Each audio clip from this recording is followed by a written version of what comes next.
جی السلام علیکم سر، میرا سوال یہ ہے کہ جیسے پہلے تعلیم اتنی عام ہے کہ اتنے اسکول اچھے کالجز نہیں تھے، لیکن لوگوں کے رویے بہت اچھے تھے. اب ہم دیکھتے ہیں کہ بہت اچھی یونیورسٹیز ہیں. اگر ہم لاہور میں دیکھیں تو بہت اچھے ادارے یونیورسٹیز اور بچوں کو بہت اچھی سہولیات میسر ہیں، لیکن اتنا ہی رویے جو ہے نیو جنریشن کے وہ بدتر ہوتے جا رہے ہیں. تو میں چاہتی ہوں کہ اس میں بتائیں کہ ایسی کیا کمی اداروں میں رہ رہی ہے، ہمیں ہے، والدین میں ہے، کہاں پہ ہے، یہ اس کو کیسے بہتر کیا جا سکتا ہے؟ بہت بہت اچھا سوال ہے. اور آپ کا سوال یہ تھا کہ اب ادارے بھی بڑھ گئے ہیں، سہولتیں بھی بڑھ گئی ہیں، لیکن لوگوں کے رویے جو ہیں وہ اتنے ہی زیادہ خراب ہو گئے. یہی آپ کا سوال تھا. میں آپ کو ایک بات اس سوال سے عرض کروں کہ رویے آج بھی ان گھروں کے ٹھیک ہیں جہاں گھروں میں رویوں کی تربیت ہو رہی ہے. جب ہم پہلے کہتے تھے نا کہ اساتذہ تربیت کرتے تھے، بالکل کرتے تھے. وہ کسی درخت کے نیچے بٹھا کے ٹاٹ کے اوپر بھی وہ بڑا احترام وغیرہ سکھاتے تھے، لیکن اس میں جو والدین ہیں ان کا بڑا کردار ہوتا تھا.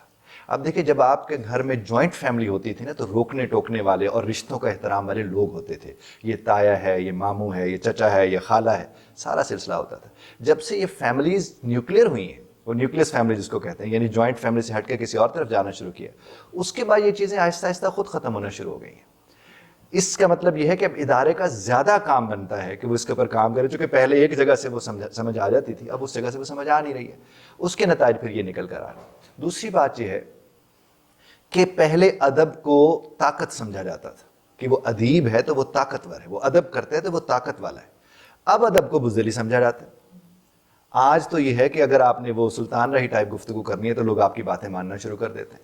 آپ کسی کے ساتھ ادب اور احترام سے بات کریں، وہ آپ کو سمجھتے ہیں اس کو تو پتہ ہی نہیں، یہ تو بہت ہی ڈرپوک اور عجیب سا انسان ہے، اس کے اوپر چڑھ دوڑا. اور اگر آپ پہلے دور میں کیا ہوتا تھا، وہ کہتے تھے کہ، بلکہ ایک مثال میں آپ کو دوں، وہ کہتے ہیں کہ ایک دفعہ چور نے چوری کی تو اس کو سزا دینے کے لیے انہوں نے کیا کہا کہ جتنے بزرگ بڑے تھے وہ سب دائرہ باندھ کے نیچے بیٹھ گئے اور اس چور کو درمیان میں چارپائی کے اوپر بٹھا دیا. اور کہتے وہ شرم سے ڈوب مرا، اس کو اتنا احساس تھا. اور آج اب چور کو اس طرح بٹھا دے، وہ کہتے ہیں میری تو موجہ لگی ہے نہیں. آج تو اسی طرح سے دیکھے گا. اس کا مطلب کیا ہوا کہ ایک تو وقت بدلنے کے ساتھ جو ہمیں بدلنا تھا ہم بدلے نہیں، اور بس ہم اب بدلہ لے رہے ہیں اپنے آپ سے بھی اور قوم سے بھی.